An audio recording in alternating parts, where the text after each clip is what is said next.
Yeah. So good morning, everyone. Good morning, ladies and gentlemen. Welcome to this webinar on succession and exit strategy planning for SMEs. We have, very distinguished speakers with us. First, we have Mr. Ashutosh Jatia, founder, Emery's Holding. Mr. Jatia is holding a degree from Bradford School of Management and London Business School. And he believes a business is obliged to enrich its shareholders as it owes its existence to them. Mr. Ashutosh has experienced SME's tremendous value creation and walks the talk through his SME private equity investments and succession issues, growth, exit issues of SMEs.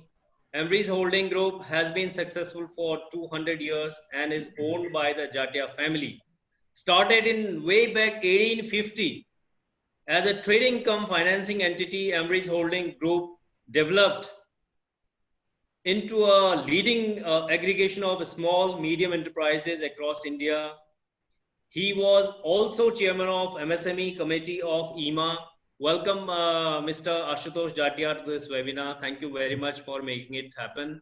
Now, another very distinguished speaker we have is Mr. Suraj Malik, partner BDO India. Mr. Suraj Malik is a partner with the Tax and Regulatory Services with a focus on transaction tax practice. He operates out of the Gurugram office and has over 15 years of diverse experience with large accounting firms and family office. His areas of expertise include deal structuring, fund structuring, inbound investments, M&A transactions, corporate structuring, family office, and private equity. He has led and managed several transactions across multiple sectors such as media, hospitality, real estate, IT, SCJ, and other general manufacturing industries. He has also advised and implemented one of the largest family settlements in India, structured and executed succession strategy for HNIs and entrepreneurs. Suraj has spoken on various national and international events organized by the different institutions and also co-authored articles on various M&A related topics. Welcome, Mr. Suraj Malik. And we also have Mr. DP Goel, who is an entrepreneur and runs a company which is employing more than 500 people in Gurgaon. They manufacture transformers, and he's also the co-chairman of our MSME committee, very active, Mr. Goel, and he has given extremely useful suggestions to the Ministry of MSME during the restructuring, during the package which was announced by Ministry, and he has been regularly interacting with the MSME Ministry for the welfare of MSMEs. So with this, we would begin the program. First, I'll invite Mr. DP Goel, co-chairman of MSME Committee, to give the welcome address for today's program. Thank you, Dr. Mehta. Very interesting introduction of Mr. Ashutosh Jatia, founder, Emery's Holding, Mr. Suraj Malik, partner, BDO India. Ladies and gentlemen, a very good morning to all of you. It gives me great pleasure to extend to you all a very warm welcome on behalf of PSD Chamber of Commerce and Industry and on my own for attending the webinar on succession and exit strategy planning for SMEs. This is one topic which I think has never been discussed in the past in any of the platforms which I have attended till date. And this is a very, very useful topic as far as I know about the SME sector, because entrepreneurs like us, they start the industry and they never think of that who is going to succeed the industry. Maybe my son, maybe my grandson and his son again, but are they capable of taking along with them or growing the industry on the concept on which it was initially started? So the objective of the webinar is to help you understand the proper planning to build an effective exit and succession planning strategy to manage the sales process, raise capital, manage succession planning, create wealth for owners, executives, and employees, and save on the taxes. I am especially thankful to Embreeze Holding, Knowledge Partners, and BDO India advisory partners for today's webinar. Friends, ESD Chamber of Commerce and Industry is a leading 115 years old national apex industry chamber of India. It has been active participant in the Indian growth story through its advocacy role for the policymakers and regulators of the country.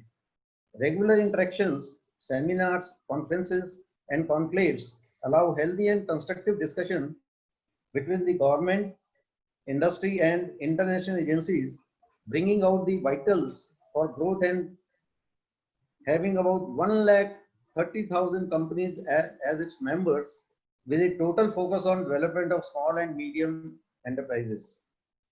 Succession planning is a long-term exercise, be it inducting the next generation early, identifying strong professional talent to run the scouting for the exit opportunities that deserves the serious attention of any entrepreneur who has aspirations of leaving a legacy of business that is built with passion. Small and medium enterprises also deserve the same degree of importance in succession planning and business continuity, but many entrepreneurs don't take serious note of it. Progressive entrepreneurs who take success planning face several challenges in the endeavor, many of which are unique to SMEs in India. It has been seen SMEs business that are exciting for the first generation may actually not be attractive enough for the next generation. For instance, an auto ancillary unit started a few decades back. It may not excite the current generation. Though equally enterprising, the next generation may want to try its hand at developing mobile application, software, or become a green energy company. Inducting natural hairs into the business early could provide entrepreneurs with the necessary lead time to plan succession either from within or through outside professional managers.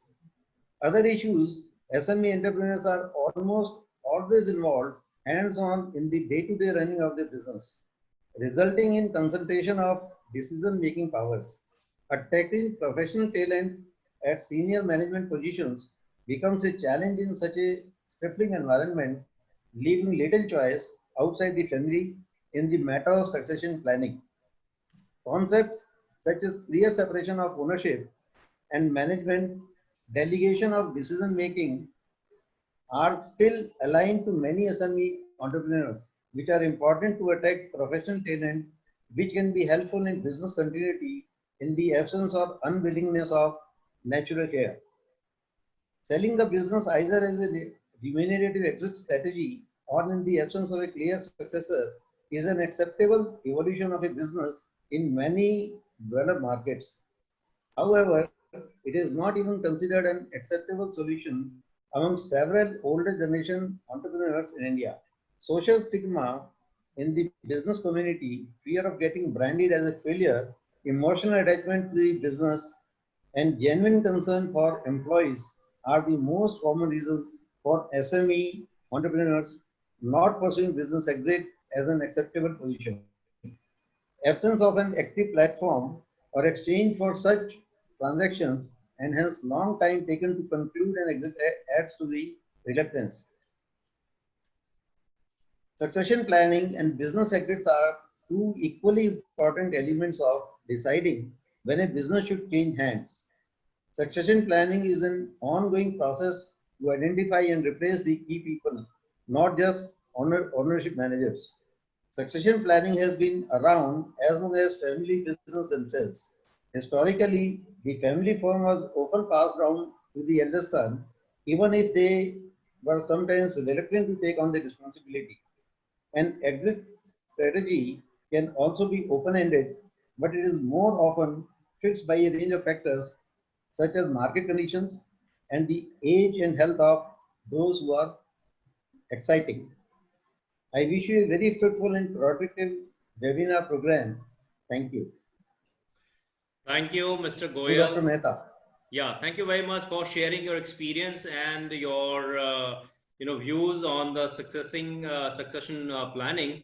In fact, we are 115 years old organization, but Mr. Asutosh Jatia's company is 170 years old.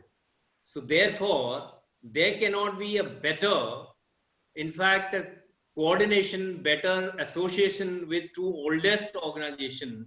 Before this, we used to think that 115 years. I mean, I have never come across while speaking in conferences that the organization is so old. But today we have come across with Mr. Ashutosh Jatia, which I read in the in his bio. So I think it is extremely wonderful thing, and I think that this association should go a long way. So with this, Mr. Goyal, I invite Mr. Ashutosh Jatia for his views on succession and exit planning for SMEs. Over to you, Mr. Jatia. Let me just take this opportunity, Dr. Mehta, to introduce the topic once, and then I will hand it over to Ashutosh. Good morning, everyone, and thank you for that great and kind introduction. Just like Mr. Goyal mentioned, he's attended a lot of webinars around MSMEs, SMEs, and he mentioned that this topic is not spoken about enough. I mean, it is almost like talking about S, which people think is a taboo. I think succession in business in India, for some reason, we have old organizations, but for some reason it's still seen as a taboo. It's seen as a difficult conversation. And today what Ashutosh and I am actually going to help you all is to at least initiate that process, because that is something that is needed to survive. So just like there is a family tree concept, we call this as a succession tree. And it's linked to, growth and whatever we value. So let me just start off by, laying down what you would expect in the next 1.5 hours. What is common from all of us, right? We all have a family. That's common to everyone out here. What is also common to everyone out here is we have dreams and we have aspirations. No one here who's listening to this can deny on any of these two. Now, most of our dreams, most of our aspirations are, we are motivated by building value, but it doesn't end there. We are motivated by building value that endures. That is what keeps us going. It's not that you created value and you get santusht and you say enough, but the motivation to keep going every day, whether you're in salaried or in business, is to build something that endures. We all like to see lasting. I mean, everlasting love is one thing, but in business also, what gives us the kick is something that endures and lasts. Given our country and how complex business is, hats off to all the entrepreneurs here. I mean, it is complicated and I'm sure it's daunting and you get drained in the operating complexity of the business. That gives you little time for focusing on endurance of the business. And which is what succession and exit is, going to be relevant to all of you generally. Let me just move to the next slide, as I say. So really, wealth, we are not really going to tell you how to make wealth. You guys know it better than any of us. But focus is to preserve what you value. And, you've spent so much time in growing it. There's so much of history of risk taking. There is so much of hard work, sacrifice gone into what you've created. And it deserves, just like health is neglected, I think wealth preservation is neglected. We have enough statistics to say that by third generation, most people are back to where they started and sometimes even worse. So first generation is creator, second generation somewhere survives, and by third generation, given family, the destruction also starts happening. And the reason for that is lack of planning, no other reason, or lack of communication. Hence, re-emphasizing that you need a plan, you need a roadmap just for anything else. You need to create that to preserve wealth, to build legacy. Don't get into that thinking that this will get automatically sorted by time. It does not. Only destruction will happen. Don't cut, copy, paste from what you saw your neighbor or your friend do it in his family, because all our families, all our emotions, all our egos, all our thought process are different. This is not a template driven work that you would think that someone would give you a template and you can just, follow that checklist. It's very individualized. You need to think about leadership, succession, grooming, building capability while you plan this. a lot of SMEs, MSMEs need to institutionalize. I mean, so much centered in the owner or in the leader that, the processes are not institutionalized enough. The structures are archaic. They're not aligned with what current laws are, what current regulations require them to be. And finally, I mean, which, nothing can overcome intent, but only communication. So you need to practice that in a structured way within the family to eliminate any conflicts or misunderstandings, etc. So before I hand it over to Ashutosh, the takeaway, from my side is that money, you might have enough. That money can never buy harmony.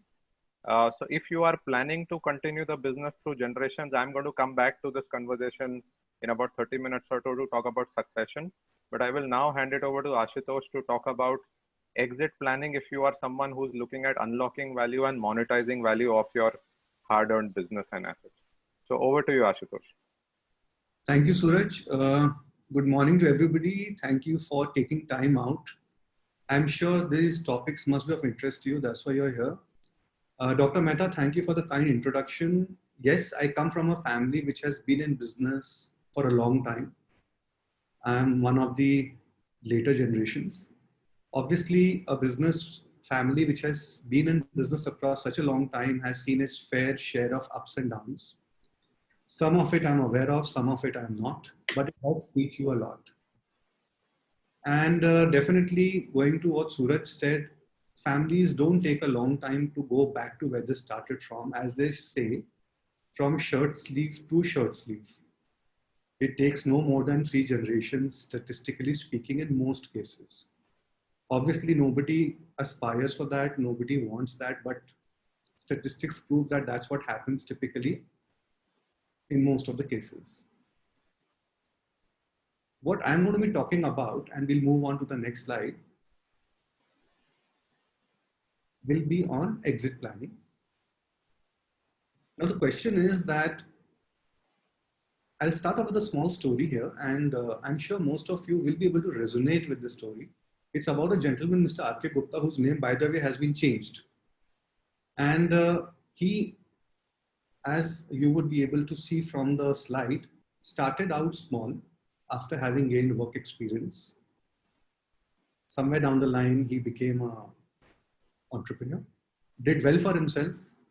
And by the time he had crossed his middle age, he was about to enter the old age. He had done well for himself. He had set up a reasonably good business, but he was definitely troubled. We'll see it on the next slide. The question that was always weighing on his mind was that there was no one to carry forward his business. And this is a situation which is very typical of SMEs across the globe. It's not specific to India. But it's important for me to share with you what's going on in India because it's not talked about much. It's not discussed much.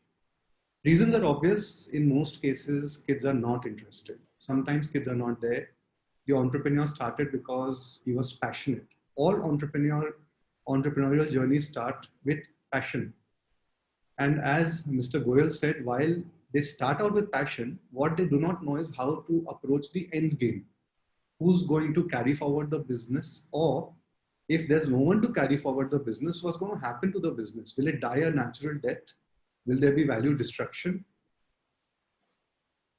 Mr. Gupta chose a wiser path. He decided that since there was nobody to carry forward the business and he was still not too old, he decided to go down a path which involved exit planning.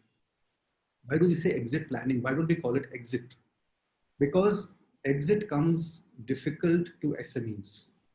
Exit is not something which is difficult for a large enterprise because they have what it takes for the business to be sold readily. I'll come to that later.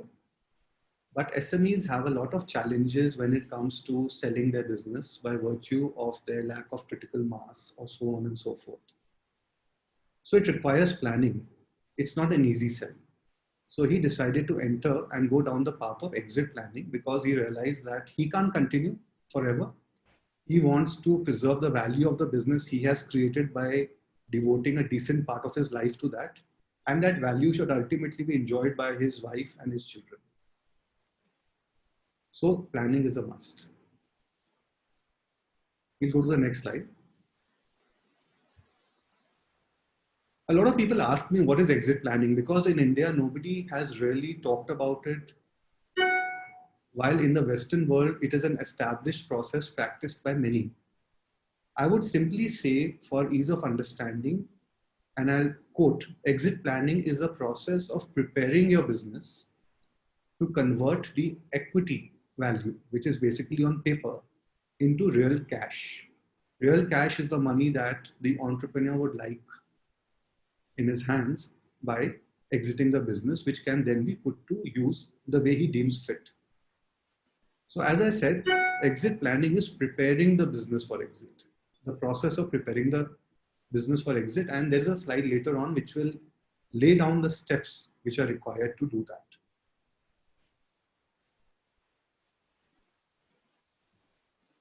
Now, a lot of people, when they talk about exit planning, I've often been asked this question, that when do you think I should plan an exit?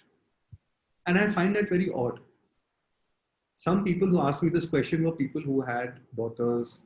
Eventually, they were going to get married, and it seemed that they didn't have any interest in joining their father, though times have changed. In some cases, the son was studying abroad. He had done very well for himself in some Ivy League university, and he was sitting on some very lucrative job offers. He didn't really seem keen to come back to India and join his father's business. So the point is that many a times, a lot of entrepreneurs are able to, if they want to, identify the signs which will tell them that they need to plan for an exit sometime in the future, because the current signs are themselves quite prominent and visible, which tell them that there will be nobody at a future date who will take over the business. So some of the typical signs that are clear, which tell an entrepreneur, is when you really have no successor, or you're close to exhausting your individual energy. This again is a very common issue I've seen with a lot of entrepreneurs. They started out with passion. Age obviously takes a toll on everybody, each one of us. Many a times they're not able to upscale themselves in terms of knowledge. They did what best they could with the knowledge they had acquired earlier. But then the world is changing. Nobody had heard of a lot of things like, let's say, for example, artificial intelligence a couple of years ago, which today is in vogue and is disrupting industries. So on and so forth. So a lot of entrepreneurs, especially in the SME space, find it difficult to keep up with the changing trends. And obviously they're constrained by finances and resources. That's also an indicator that they should be thinking of changing the gears. And obviously, obvious things like changes to personal situation play an important role in the decision making of a person. I think these are the factors that one should definitely consider when he is thinking of when he should exit. The question is, how does he exit? Exit is always easier said than done when it comes to a small, medium enterprise. I am a SME businessman. I'm one of you. Many of the people who are attending, I saw from the attendees list, are businesses or businessmen who are running SME businesses. I have gone through the trials and tribulations that each one of us goes through on a daily basis. As a SME, what are the typical situations we typically are in? We are way down the value chain. We are typically tier 2 or tier 3 suppliers to a large corporate. We have financial constraints because banks don't have that much of confidence when it comes to lending to a SME compared to a larger corporate for obvious reasons. They feel SMEs are not that sturdy or stable when it will come to riding a down cycle. So availability of finance becomes a question mark. The customer knows that because we are further down the value chain, he can squeeze SME on pricing and payment. The best of talent doesn't want to join a SME because they are not sure about its future. And by the way, somewhere the promoter also plays a role. All these issues are prominent in SMEs, and I will be revisiting them very soon. The question is, how does a promoter exit a SME? The answer lies in the fact that he has to plan. There is no one size fits all approach, but to just kind of encapsulate this broadly, we can break up that process into 4 steps. The first step obviously is that we diagnose the state of the current business. Every business is different, every market is different, the prospects of every business is different. And here one has to decide, rather decipher, whether that business is really exitable or not. One important point here is that exit doesn't necessarily mean sale of the business. Exit can many a times also mean liquidation of the business. Easier said than done in many cases in India, but shouldn't be discounted. There are businesses, there are SMEs I have seen where the value of the land is far in excess of the liabilities of the business and the earning capacity of the business. Especially when those SMEs which were started, let's say 30 years ago, have now are typically in the range of the city, they started out and then the city has grown. Very similar to the situation of the mills in Mumbai, in Lower Parel. But I see a lot of SMEs in smaller towns where the land is appreciated a lot, while the business has not grown in a commensurate manner. So that should also be evaluated as an exit option, not necessarily the sale of the business as a going concern. Though usually it is the sale of the business as a going concern, which is a more achievable and a probable strategy to exit. And then obviously if the business is exitable, then deciding on the exit goal, having a rough handle on the value that you would like to derive, which is an aspirational thing, and coming up with a strategy on how to reach the goal. And this is a tough part, because if it was that easy, then appointing an investment banker would be the easiest thing to do, would get you a buyer, which is very difficult in SME. So this is something which requires a lot of creative thinking. As I said, there's no one size fits all approach. Then obviously execution of the strategy, and then finally closing the sale. Moving on. I was just talking about this, some challenges which we all experience when it comes to SME exits.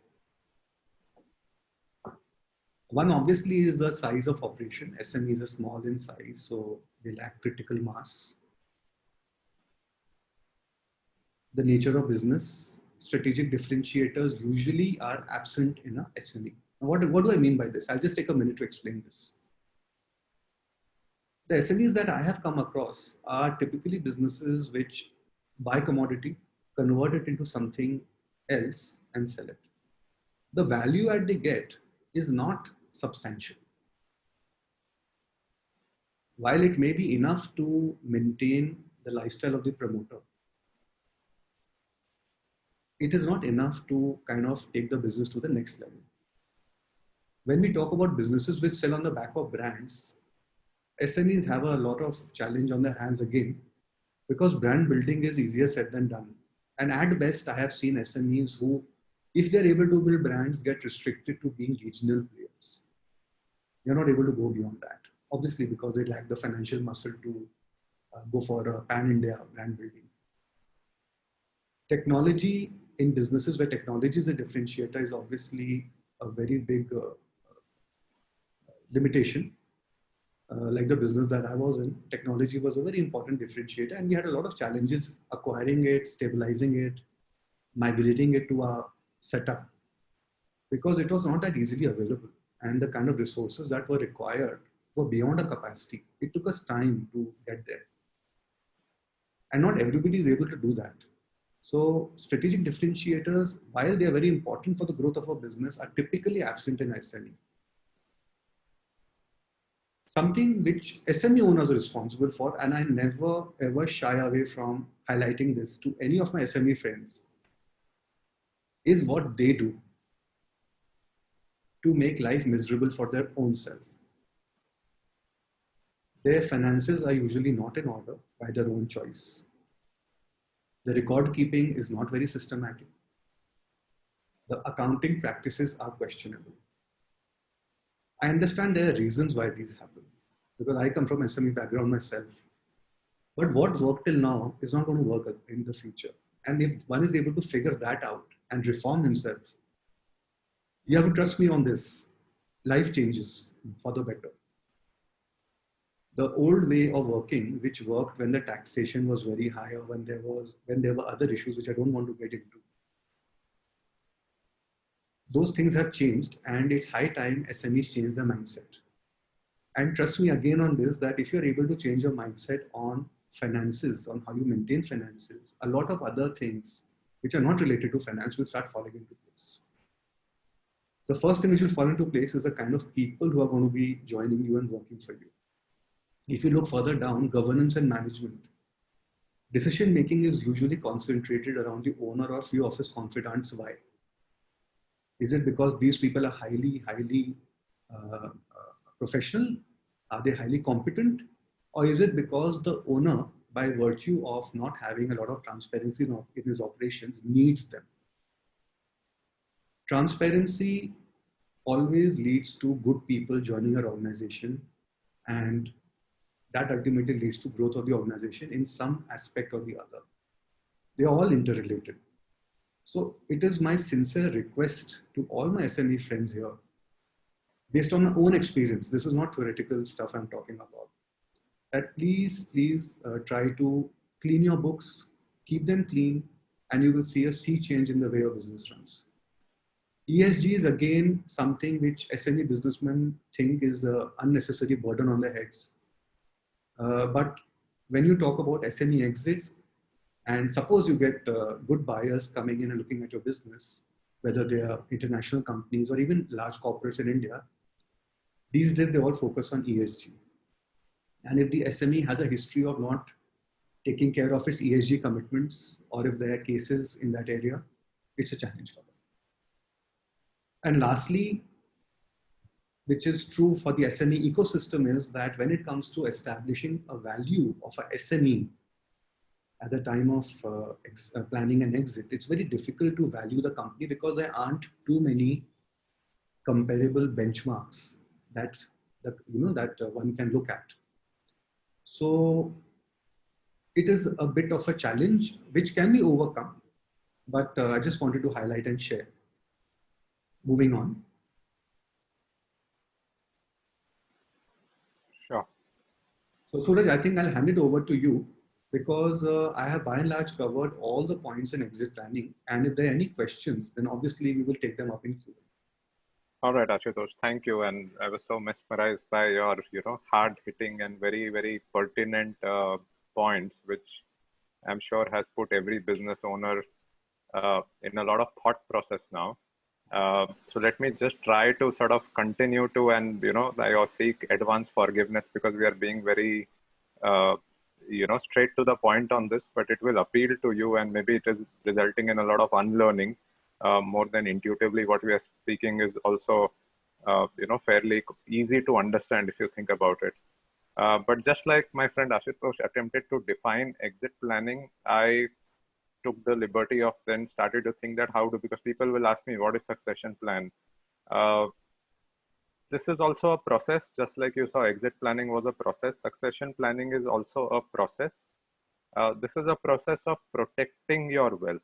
We are protecting it. We are neither growing it. We are neither valuing it, but protecting it with the objective to hold it rightly, to transition it, to distribute it for the family. We all create wealth for the family, as well as ensure that the wealth is governed in a simple and a seamless manner.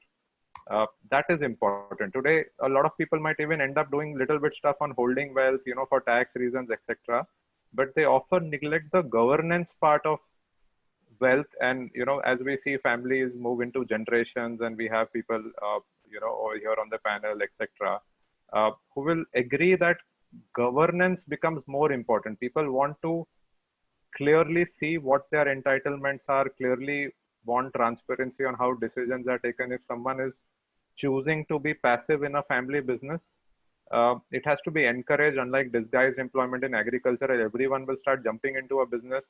If they see there is lack of governance, if they see there is lack of consensus building on how decisions are taken, how wealth is protected, and how capable and meritorious people are rewarded versus just seniority or versus just, an adult or a senior brother versus junior brother, those issues, right? So all that needs to now change, and a fresh thinking needs to grow in it.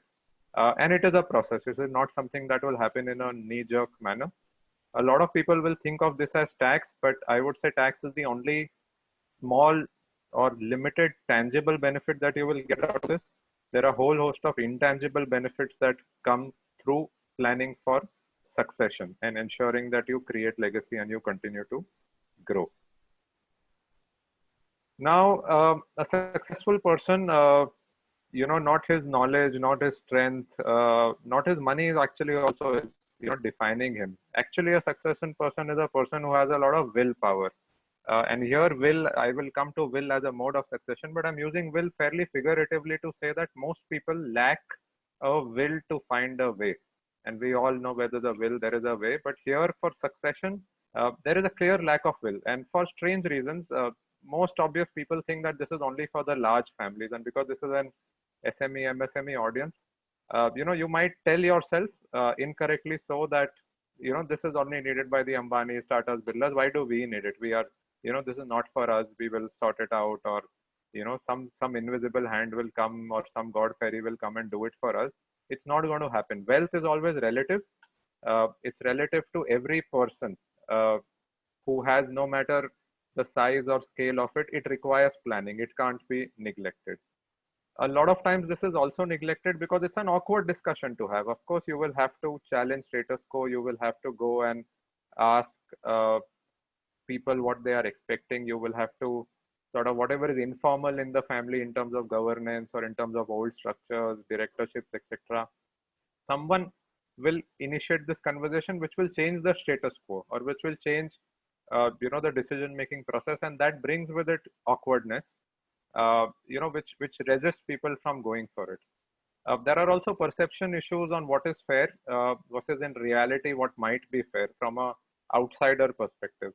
And when you are a patriarch or you are current leader of a business, whether you inherited or you created, you will start feeling that what you perceive for your family or for your children or for your siblings is the more fairer thing to do vis-a-vis what they might be extinct, or vis-a-vis what would really be fair from an independent outside perspective.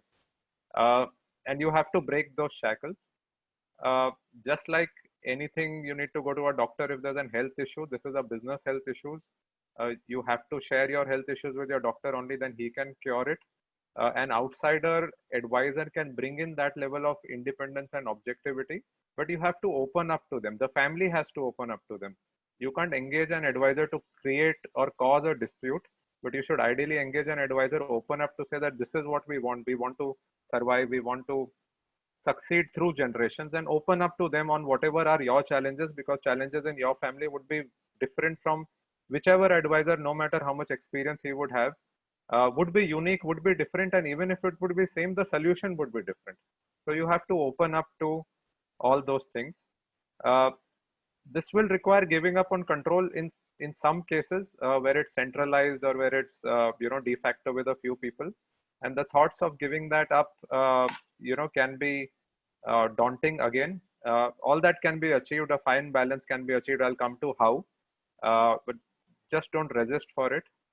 People sometimes think I've sat over a coffee table or over dinner and told my family that this is what I have in mind, this is what we will do. So oral communication with a KG way on a very broad board, 30,000 feet, people feel that I have done it, now I can just sit back and, let them figure out, or let me leave some amount of ambiguity so that they continue to respect me or chase me, or do nominations and not inform, etc. All this in current age and time is clearly not sufficient. You need to, just like you document a business plan, you document everything else, a contract that you do on business, you need to document your succession strategy as well. And few people who are the intelligent ones will realize this is a complex task, and that complexity will overwhelm them to do this, right? So that also is there. I mean, there will be some of you all who know whatever I'm saying is true, but you will say, "Bahut complex hai, bahut difficult hai, let us procrastinate it because that's the easier thing. And, let's focus on the next debtor that we want to collect, or the next, crisis on the operating side we need to do." All this, you'll have to unshackle, you'll have to go beyond this and plan for succession today. And now for you to relate, I know because everyone is a different family, I have a small axis. On the x-axis, I have G1, G2, G3, and G4, which are generations of family in the business. And on the y-axis is just what we are calling, or we are trying to see that what are the, you can see the challenges keep going up as the generations keep going up. But they are there across, right? So if you're a first generation family business, which I call a sole ownership, for you, the biggest challenge on succession is to create a common purpose and vision within your family. How do you get everyone to align with what you've created, to value it, to make sure that they associate with it, whether they are active or passive, and grow? And succession and legacy actually originates there. So even a generation one business needs planning for succession and legacy. It's not something that will kick in the subsequent generation. As you grow, typically it becomes a sibling partnership. You involve your co-brothers or family, cousins, etc. coming in. Here the challenges change to communication and decision making, because most disputes actually are communication based. People don't talk, people don't share, people try to sometimes be cunning, cute, or just neglected on what another person would expect. There are also these thoughts we see in larger groups or smaller groups. People try to weigh between, is it meaningful to work together, or get rivals or split up, right? And both have their pros and cons. But by and large, trust me, the experience is that families that have stuck together, managed to have resolution around their differences, have grown exponentially versus families who at various stages said that let's split and pursue individual glorification. So there is a lot of merit in working together and in staying together.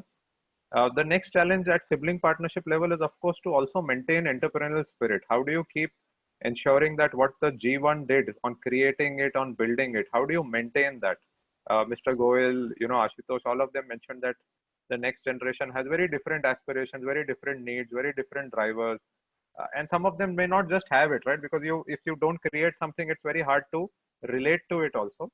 But it is a responsibility of the family to create that fire in them, or to create that entrepreneurial spirit, because the business is there, right? They created it for the family.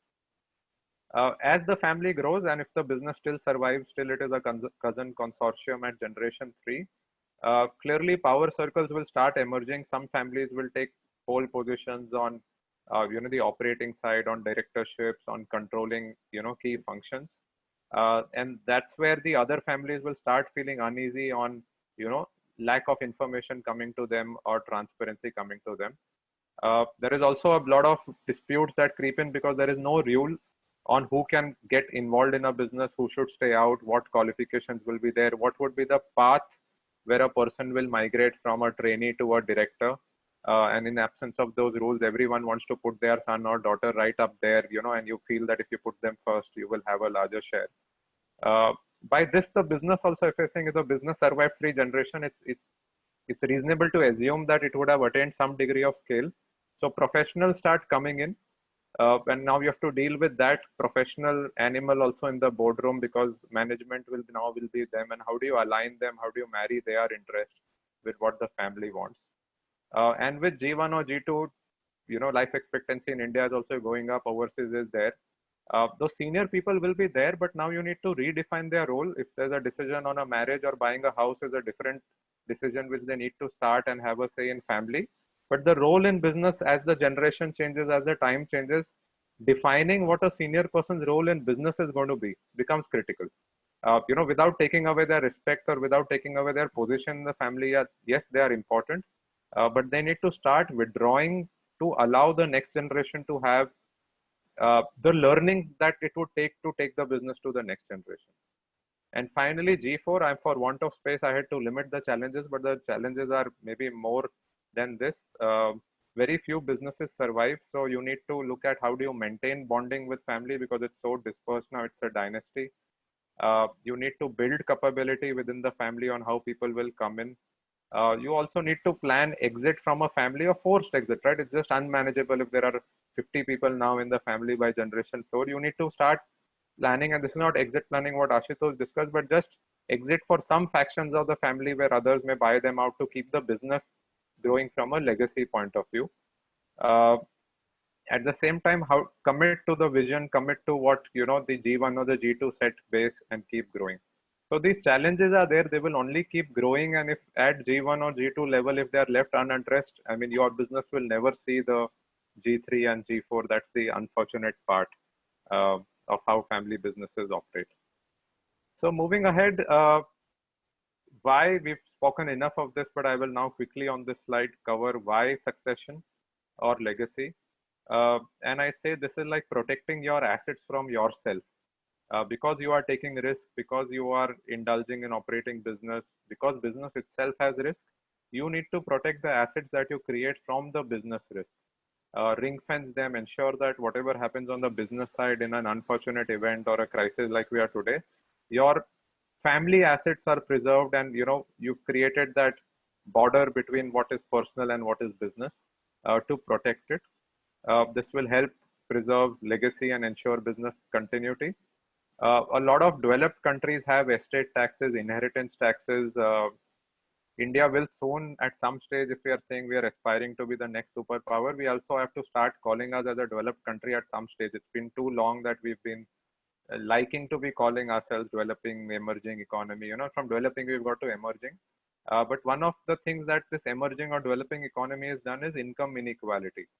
And all economists or think tanks in the finance ministry will support that we need something like an estate tax or an inheritance tax in India to bring back that equality, which means if you're inheriting wealth beyond particular thresholds in countries like US, UK, Japan, you pay a tax on inheritance. And this is already taxed income or already taxed wealth, but still you pay. These are the laws. Now in these countries also, these laws have existed for 25 to 40 years. But there is a saying that this tax is only paid by idiots.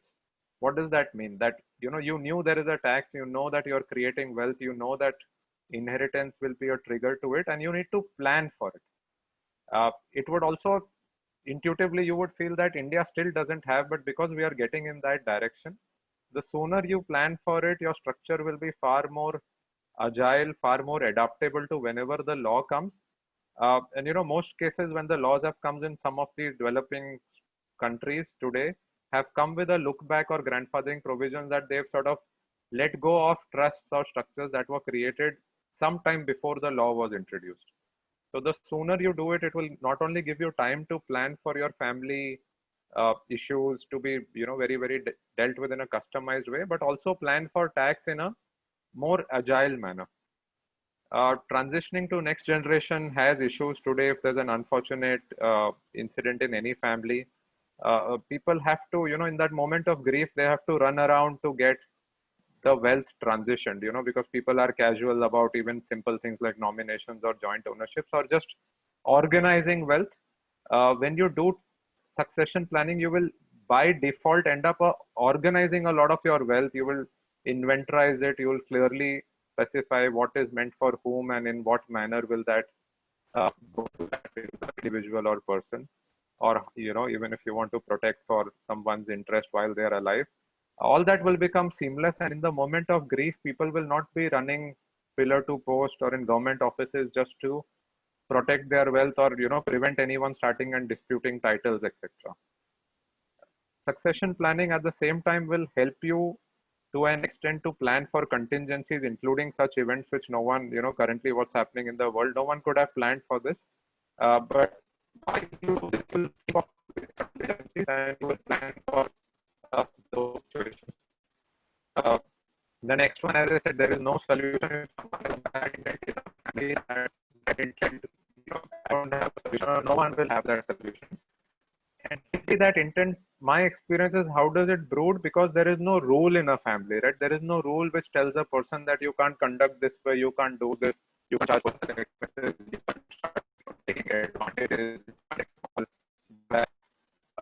Once you start having rules, to start giving people comfort, all will operate with a degree of uncertainty. It will sort of curtail that intent of that. It will prevent conflict. It will help you to maintain a high degree of harmony. I call this like a Lakshman Rekha in a family. Not having it will, everyone's mind on a bad day, a bad communication with anyone sitting across can lead you to do, stuff which you will also regret, but it will throw open a can of worms, arguments, etc., which is hard to control. And as I said, people in families are looking at more respect and more agreement than wealth. not having the Lakshman Rekha can set the house on fire. And similarly, as families grow bigger, succession planning will help you achieve a greater degree of control and governance on your wealth. Suraj, if I may just add Yeah. one point here, that while we are talking about succession planning, which involves ring fencing your wealth today and being able to pass it on to the next generation later seamlessly, obviously, what is very important for any business family or any family rather is that there's peace, harmony, and happiness today. Future is in the future. And a structure of this sort, where things are sorted, streamlined, identified, and structured in proper structures, legal structures, what Suraj is referring to, makes the members of the family, especially the women folk in a family who are often at the receiving end, I've seen in most of the families, at peace, because they know what belongs to them. They know that in the unforeseen event or mishap, if it so happens that their husband is not there, and especially if it's a joint family, they know exactly what to fall back upon.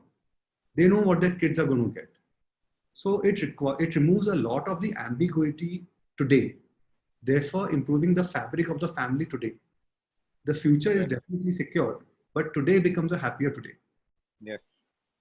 Yes, I was just taking notes, and what you say has a lot of meaning, a lot of value, a lot of food for thought, right, for everyone here, and not just for themselves, but even for people not here, to explain to them the benefits that this would bring. And we all want, right? We all want these SMEs, MSMEs to survive, grow, become G4 businesses, become the the larger organization that they aspire to be. And in the Western world, I can tell you there are studies that those people take this seriously, and that's why they get there, right? They become the MNCs or billion-dollar organizations, by sheer planning. If you plan right, everything else is only execution. So yeah, thanks so much for bringing in those points. Now, how do we do this? This is a question we've spoken enough, and you would have started feeling that it's all good theory, nice talk. But now let's also get into that. How do we do it? Now, this slide at the first instance, if you glance for it, you would have seen that there's so much of red on a will, and that's why the speaker is trying to advocate a trust. Let me clarify by saying that no, a will is something basic everyone should have. This is only a relative comparison of a will and a trust. Even if you go for a trust for your succession planning, you should continue to have a will, and I'm only trying to amplify why trust is better than a will, rather than advocate that you don't need a will. It is only going to help you overcome what a will can't achieve. And the first thing, if we go point by point now, is like flexibility, right? Let's say you have a very unique issue in your family. You want to provide for a member, a special child, daughter, daughter-in-law, exclude son-in-laws. All those issues are there in every family. But if you have unique issues, wills will normally operate by Hindu law, will normally operate by what you write therein, etc. And just like why there is a will, there is another thing. Where there's a will, there's a way to dispute. Trust will operate little differently, because you're creating it. Will comes into action once you're not around. Trust is coming into action while you are around, and that's where you can have greater degree of flexibility to address your family unique issues and see how that plays while you are there, rather than leaving it to an administrator or an executor or someone senior in the family to make it happen. So that is a great advantage that trust would bring over to a will. The ease of transition also in will. Let's say you have a property of your shares, someone will have to go and get a probate or a mutation or a process even for shares to get done. A transmission process is involved. In trust, because you are doing it while you are around, you are transferring it to a trust while you are around. At that unfortunate event, there is no one who needs to do anything.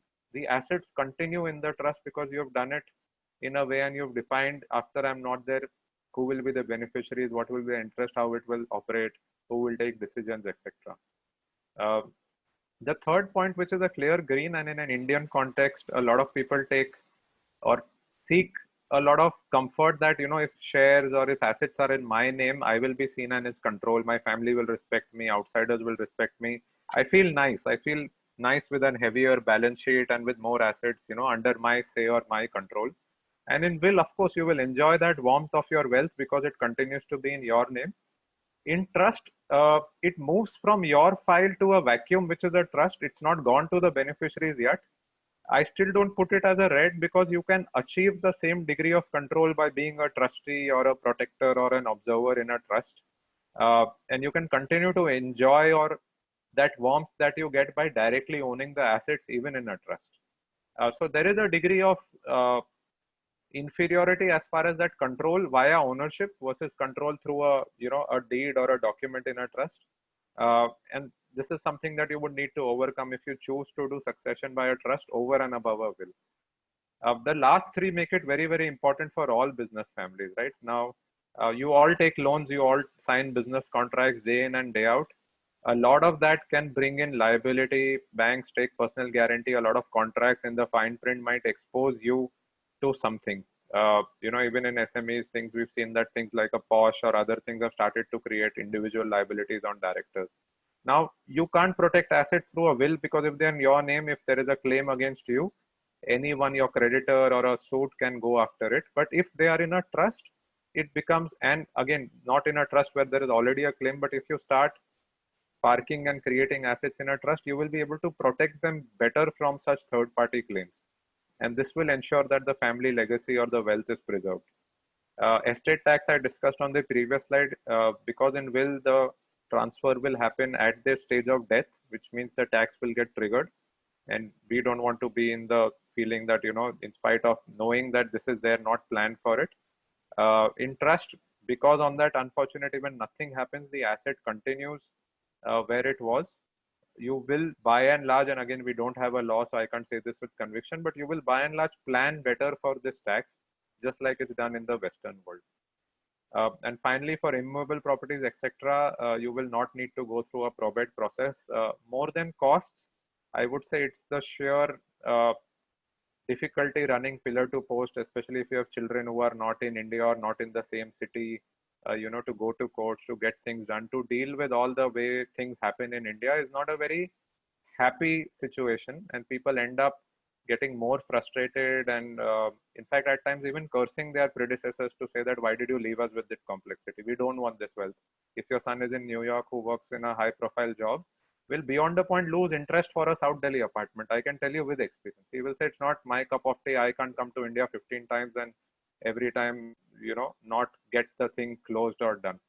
So that's the unfortunate part that you can avoid by creating a trust while you are there. There are certain alternative modes. I said we should look at a combination.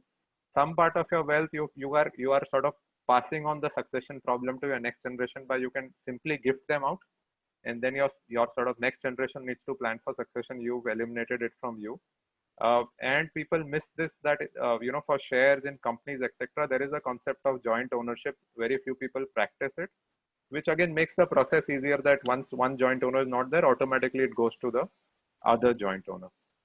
For bank accounts, insurance policies, demat accounts, etc., nomination will again make the process easy. So if someone is a nominee on a bank account, the bank will allow the funds to go to that person, but it is still prone to dispute because nominee is only seen as a custodian of the legal heir. So if someone challenges that a nominee is not the legal heir, that person will have to prove to court that I am also the legal heir and I have my entitlement. But it is again good to practice all of this in some degree of combination depending on each asset and each case of the wealth that you have. Let me move ahead. So the next question that I typically get is who are, or what is it involved to create a trust for succession planning? And if you will see, there are essentially three parties. The first one, which is the asset owner, they are alternatively in various lingo called either the settler or the author of the contributor.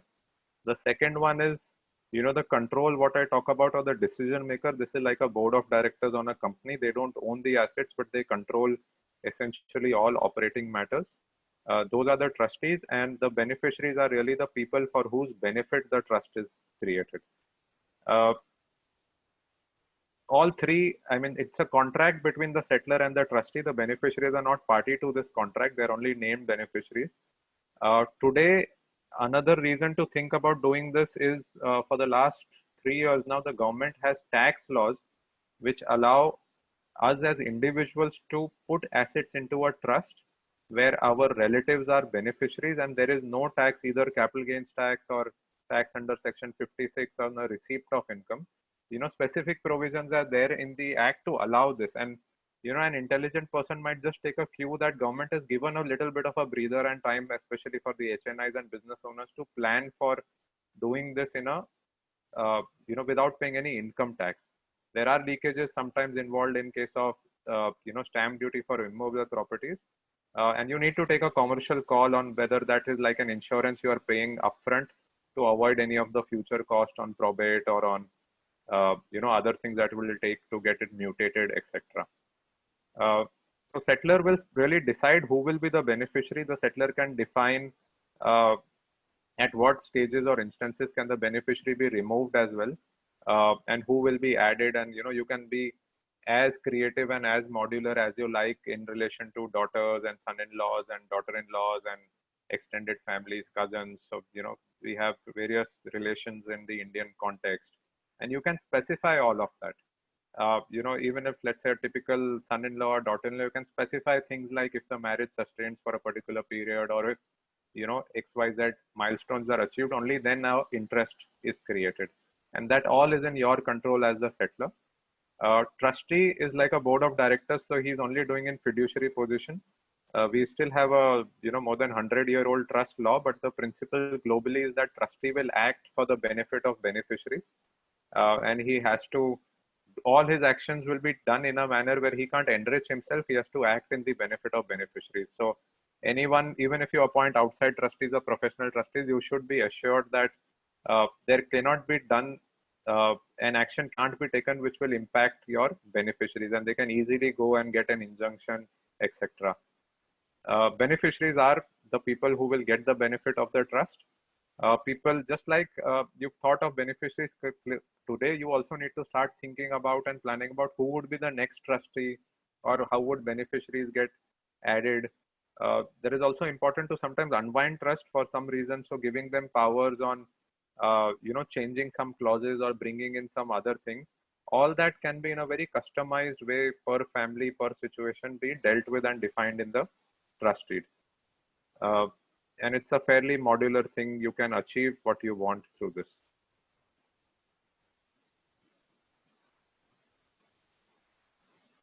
Now, you would have heard about things like a family charter or a constitution. I sort of like to distinguish this from a trust. As I said, trust is a mode of holding assets instead of individual.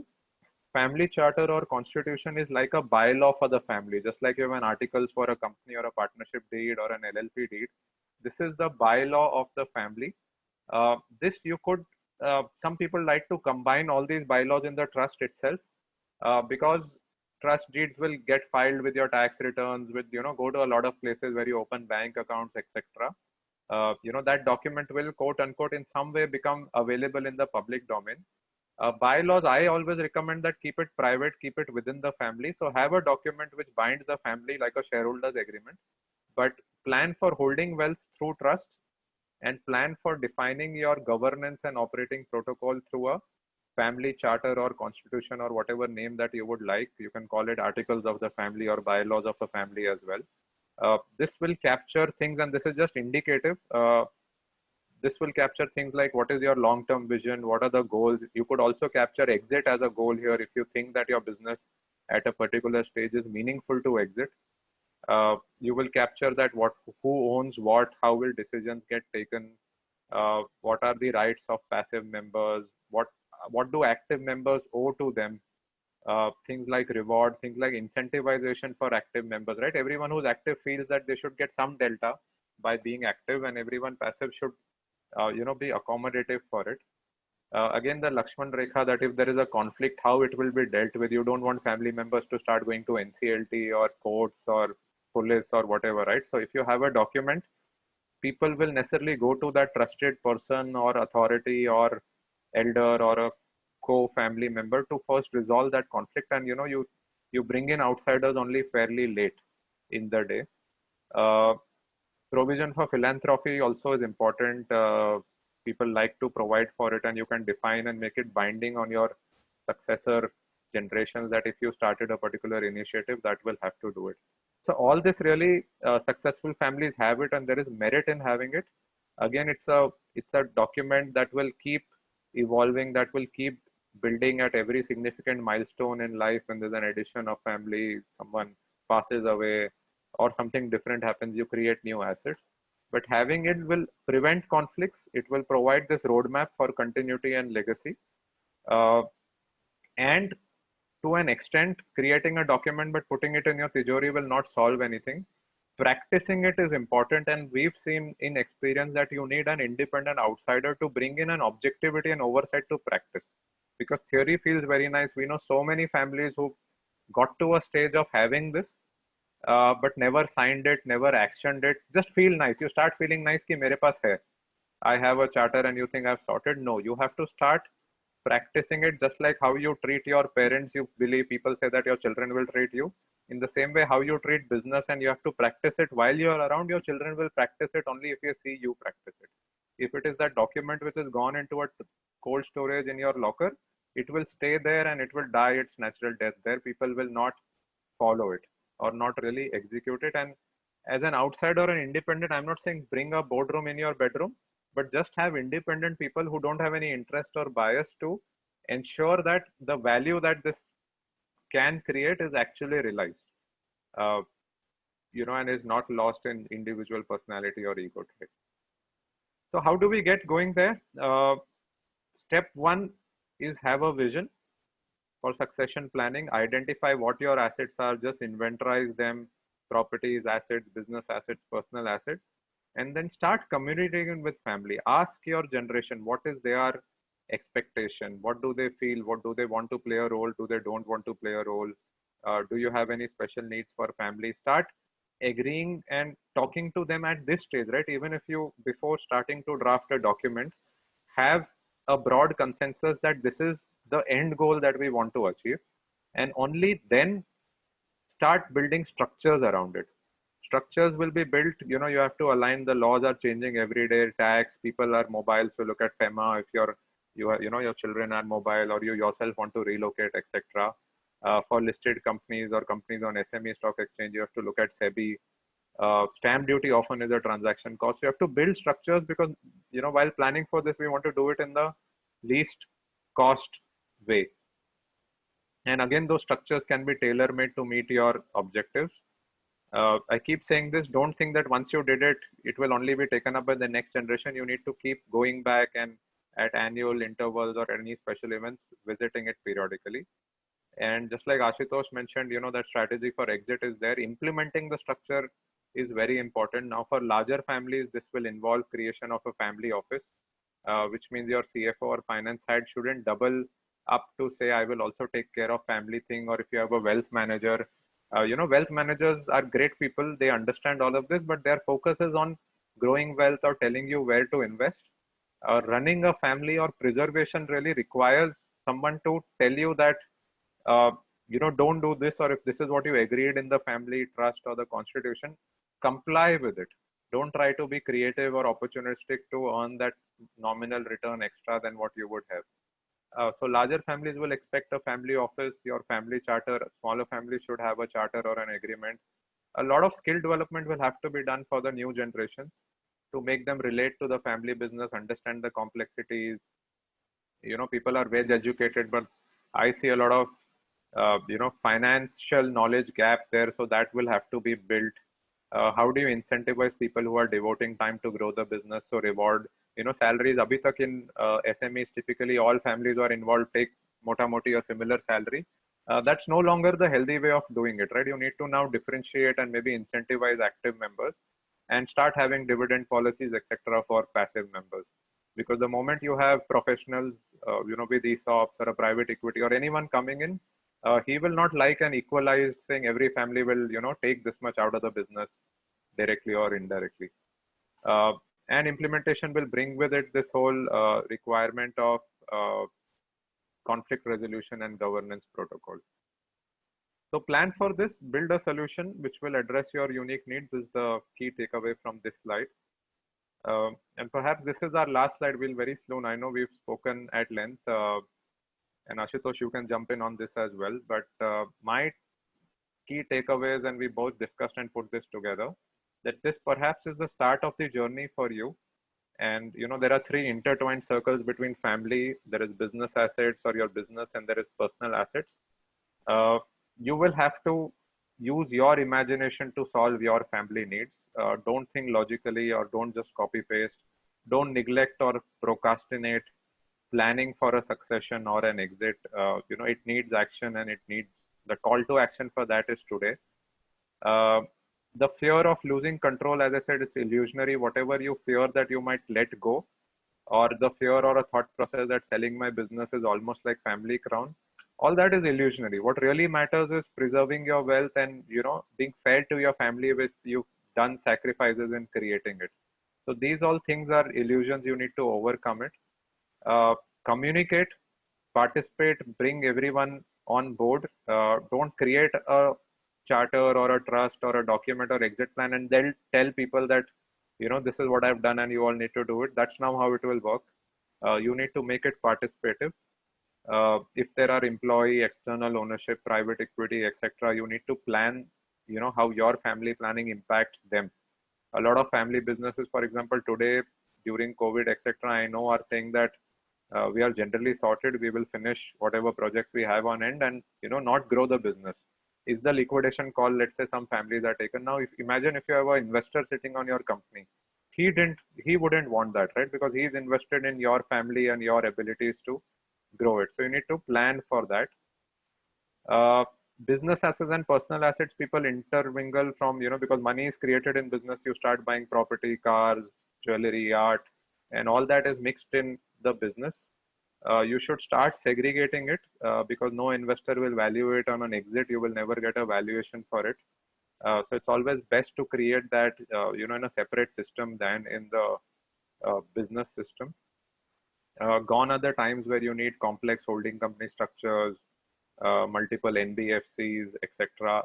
That is dated. You now need to go to a simpler, transparent structure because your next generation will not be able to deal with that complexity. They want a very simple thing that this is what I own. Please tell me how I own, how do I own it? What do I need to exercise my right on this wealth? You need to engage with people like Ashutosh who bring with him, the years and years of family business legacy experience and advisors like us who can, we will not have solutions for everything, but we can bring independence and objectivity to your exercise. So, don't treat, yeah. Please. Sorry, if you want to add something, you can. Just to kind of jump in and add just to what Suraj was saying.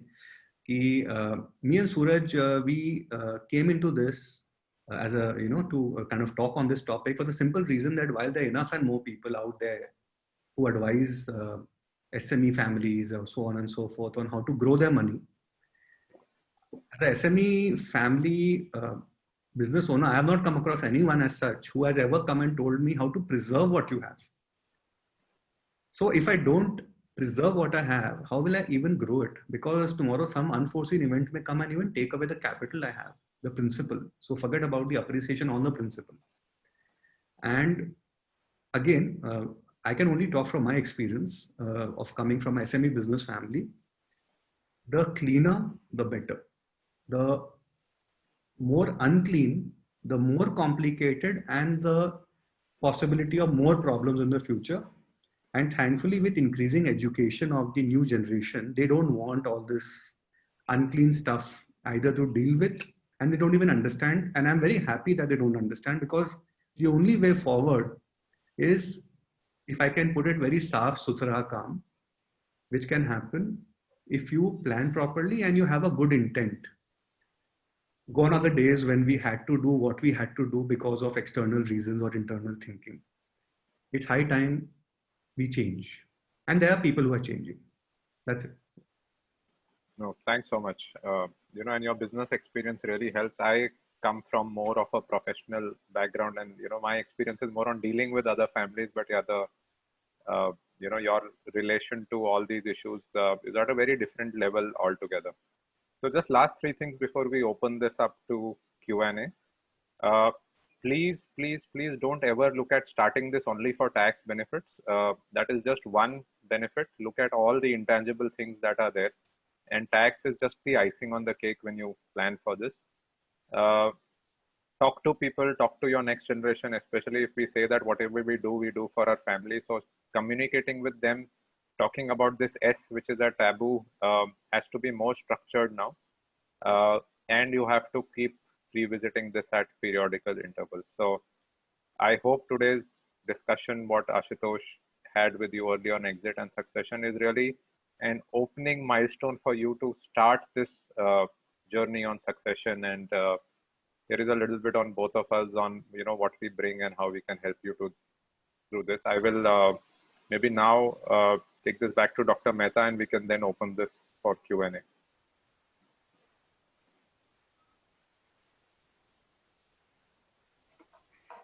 Yeah, thank you very much, Mr. Suraj Malik and Mr. Ashutosh Jatia, for a very detailed, comprehensive presentation. And most of it, in fact, focused on, like Mr. Ashutosh Jatia said, that the cleaner the better. Definitely, I mean, this requires a lot of transparency, which people must have noted. And nobody really wants to get entangled in any legal battle in the process of exiting or succession planning. And also, Mr. Suraj has focused upon governance, and which is extremely important as planning. So these are some of the very important points that came out with the presentations both, and there are many other things which you have spoken. And we have some questions with us. So I'll just read it for you. And he writes, Mr. Govind Darbari, Dr. Govind Darbari. Dr. Mehta, He writes, he writes that we are 60 years old MSME being run by second generation. The third generation is not interested in taking it forward. Is it possible to sell the business, keeping land and building with us and interest to the third generation? We have great respect to the marketing as an upright and technically smart organization. Operations are being handled only by one partner. So he has, I think, not given the full information, but what he is actually trying to ask is that he is a 60 years old organization now. I mean, he wants to sell it off, whether it will be a good proposition. If you would like to respond to that. Ashutosh, you were saying something, sorry, before. All I was saying was that I was seeing the questions while we were chatting, and I saw some questions are very specific in nature to the specific organizations, which I think we should take it up directly offline with that concerned. Yeah, sure. Some questions are generalized, and I think those might be the ones we should focus on answering, because that might help everyone. Definitely. But since you just brought up this question of Dr. Darbari, I will suggest that he can contact us offline. Okay. Really, I can't answer this question based on what he's sharing right now. Yeah. Mr. Dr. Darbari, in fact, lot many more information will be required. I think it will be better that you contact Mr. Ashutosh Jatia offline. That will be better. You have his contact details, and he can probably throw more light on this. So we have, the question for is listing of one's SME on the NSE and SME exchange is good strategy for exit planning. What are the chances of finding an investor willing to take over management control of the company? And of course, the second question from Mr. Bipin Malik is, can the shares of the SME held in family trust, say 80-90%, and balance be distributed among trustworthy employees who may form a working board and guide functioning of the SME without intervention of family of SME owner? I think this is very relevant. So, Suraj, I think I'll just address some part of this. Trust Sure. So, Mr. Malik, as far as the listing of the company on the SME exchange is concerned, whether it is the NSE or the BSE, it will depend upon the merit of the company. I have no idea about your company. Both the exchanges have certain minimum criterion that have to be fulfilled. So, I mean, you can look it up online, or I can share the details with you. It's all on the internet. It is a strategy for exit planning, but I don't think it's the right strategy, because you would like to exit 100%, I guess, because that's what exit planning means. And when you list a company, I mean, you can't really sell all your shares, because then who would buy them and who would become the new promoter? So the right way to plan an exit is obviously always to find somebody who's willing to buy out your entire stake, who typically is either a financial investor, which is very difficult in the case of SME, or a strategic buyer, like either a customer or a supplier or a competitor, which is a more doable option. So in my opinion, SME exchange listing may not be a good idea, because it will not fulfill your requirement of exit planning. Finding an investor, financial investor, or a strategic partner would be something you should look at. Sure. And I would agree with that. If I may just, add on to say that this is more of unlocking value. So let's say you have value and, you are listing. When someone lists, investors prefer to give capital for growth of the business, and, listed entities are expected to be better governed by, having now independent directors, quarterly or half yearly disclosures, etc. So you will end up improving visibility of your company, improving practices and all. But yeah, finding that as a path to exit may not be the right strategy. It is only a good strategy to get rightly valued, rightly benchmarked, but you should have at least one generation willing to put sweat in it to keep sort of that unlocked value, to keep getting better benchmarks for it. And then at a listed level also there are transactions, but yeah, it is not the short term or the quick fix solution for exiting a business. It's more for getting it benchmarked, more for improving the visibility, attracting talent, creating some liquidity. But as a founder, getting exit there is difficult. Okay. So, we have a question from Mr. Sunat Mittal, which also looks to be very specific to his company. Maybe that he may like to contact you, Mr. Ashutosh, offline.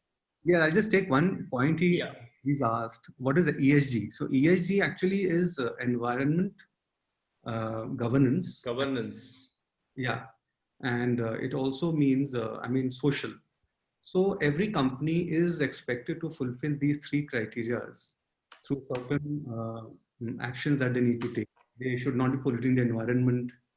They need to fulfill or live up to certain governance standards and do certain things for CSR. And many SMEs don't take it seriously. They think it's a burden for them. Either they don't have the bandwidth or they don't want to spend that kind of money. Ultimately, they suffer, because when the time comes to do a deal with a potential buyer, the buyer looks at ESG performance of the company over the last few years.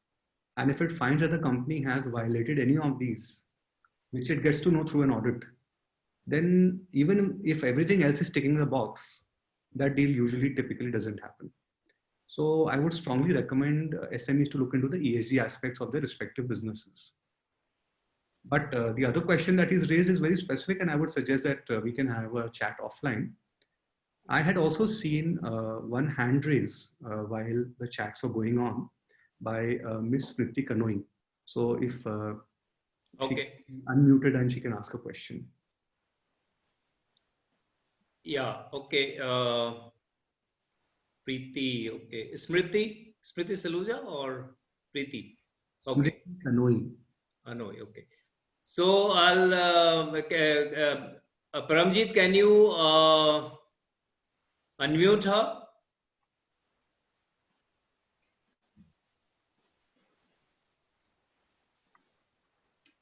I don't see it here, but Paramjit, can you unmute Preeti? It is Smriti. Smriti. Yes.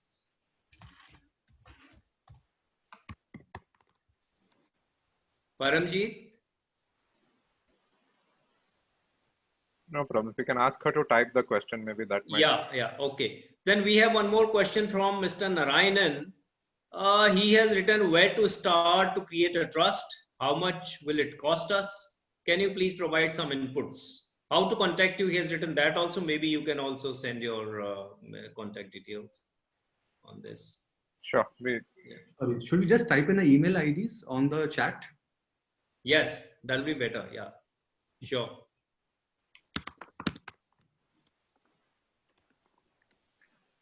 And we'll be sharing the slides. I mean, that has our contact details. So. Yeah.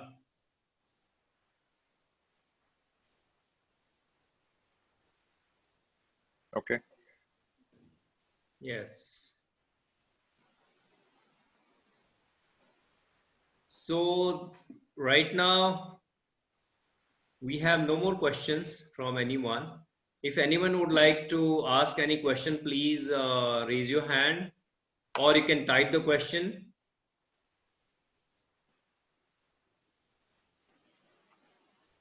Yeah, Gautam. Mr. Gautam Chaudhary. Yeah. My question, as I had typed, what would be the best way to effectively communicate the details of succession planning with daughter-in-laws, because they are very important participants in the family succession now.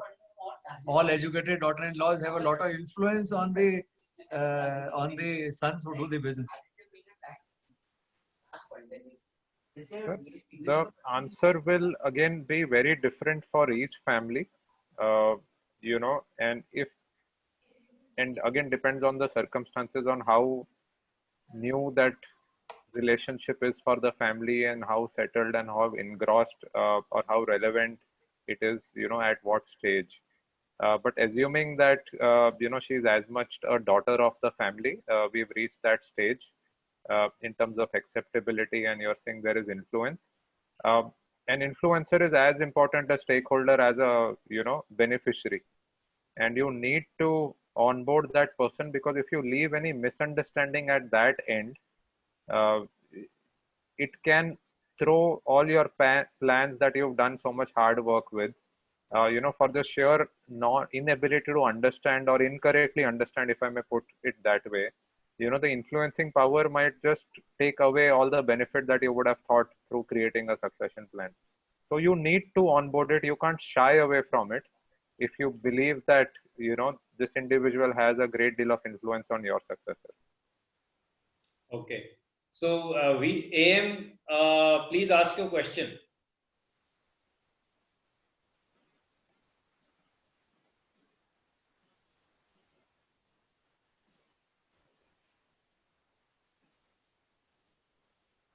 AM, you raised your hand. Would you like to ask a question? Oh, I think.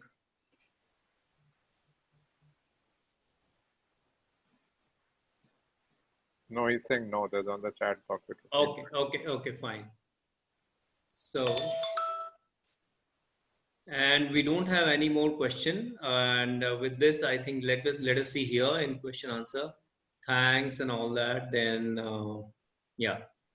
There's one coming from Ravi. Yeah, one has come. What are the avenues to sell SME business to a strategic buyer?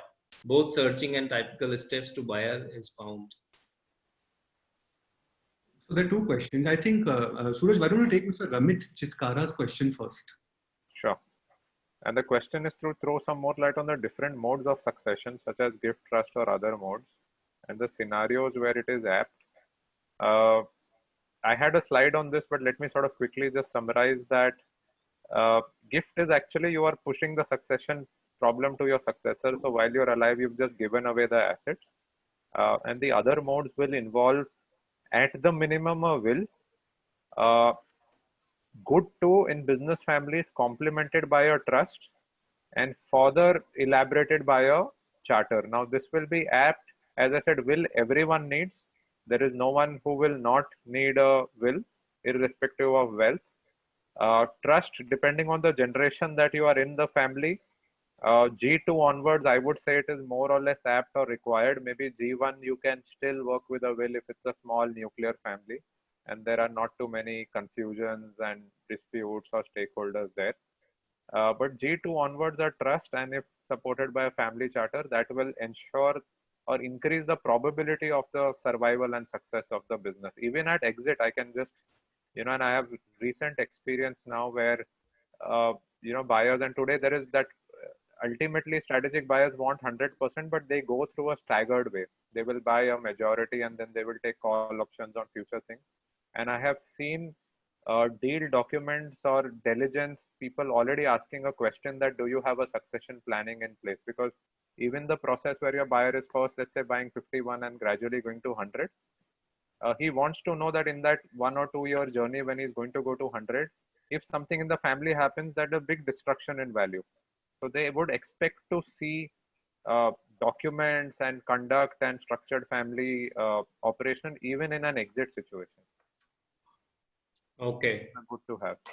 So Smriti Kanoi writes, Ashutosh, thanks for letting me know in your session. It is really important for us to learn the right tenor of the family business transition at the right time. But she has a question and she's not able to get unmuted. Could you get her unmuted, please? Okay, it is not being able to. Okay, let me first find her. Smriti.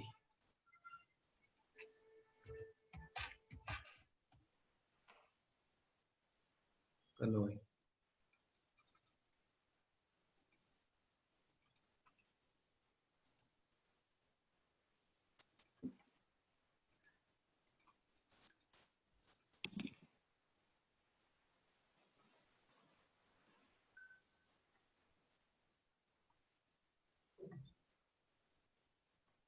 I don't find her in the... By the name of Samriddhi. You can just... because I'm searching through Smriti, but I don't find that name here. Maybe she must have logged in through some other name or... Yeah, maybe. the other name is Samri. Samri, okay. Dhi. Nee, Smriti, I got it. SK, no? Smriti. Okay.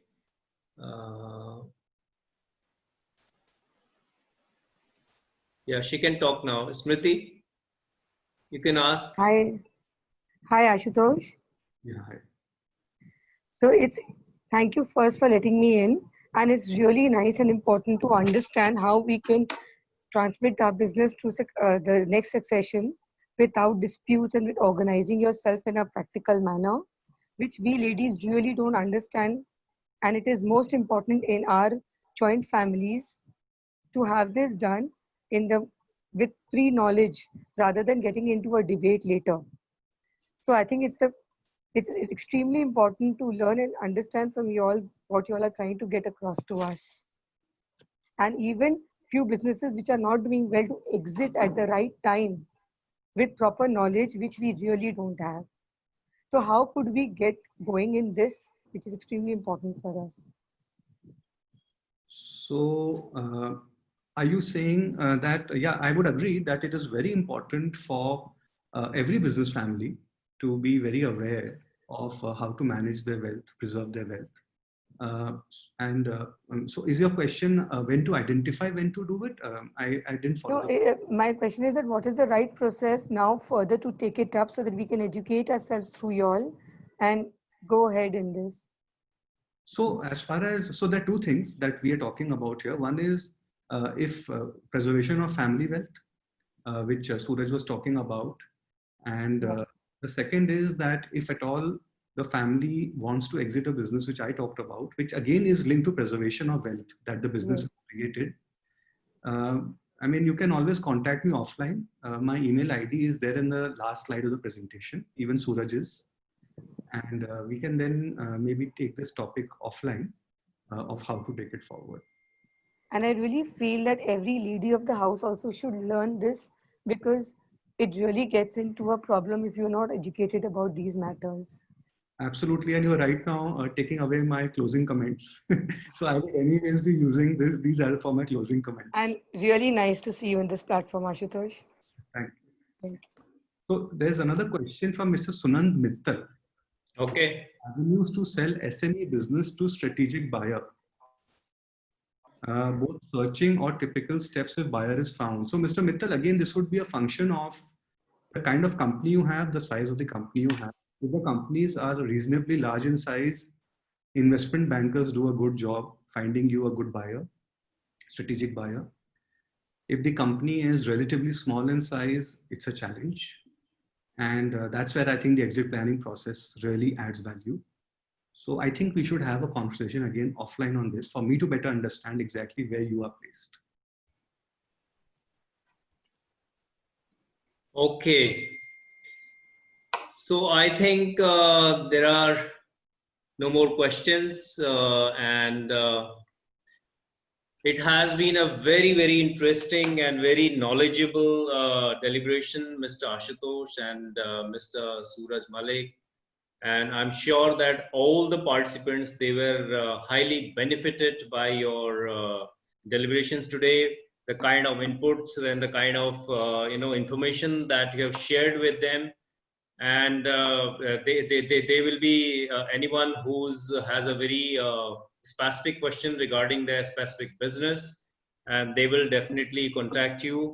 And on behalf of PSD Chamber of Commerce and Industry, I really thank you so much, Mr. Ashutosh Jatia, for sparing your valuable time and sharing your views with our participants. Also, very special thanks to Mr. Suraj Malik for having come here and shared your views. And many thanks to Mr. DP Goyal, co-chairman of our committee. And thank all participants who have come here and joined. And we look forward to having you again at PSD platform in more informative subject like this. And ladies and gentlemen, thank you very much once again, Mr. Jatia and Mr. Suraj Malik. Thank you very much. Just take a minute and just say something to the Yes, sure. I will not talk about any technicality. I just have one request to make to everybody who's listened to us all this while, that irrespective of what you do, how much money you have and what your aspirations are, please try to create more and more transparency in your family. And there are three stakeholders in any family I've typically seen: the older generation, the younger generation, and the women. All three have different requirements. And it is the responsibility of the patriarch of the family or the matriarch in the family to take care of the requirements of all the three verticals. So I just close with my humble request to each one of you that please try to create a transparent family. And I think a lot of issues will fall into place. Mr. Ashutosh Jatia, you made a very, very important point, because it is a transparency which creates the trust, and trust actually bounds the family. So it's extremely important. I remember your line, the cleaner, the better. So the same formula has to apply in the business. With this note, we close here, and thank you, gentlemen, for your time, and thank you all the participants for joining us today. Thank you very much. Thank you.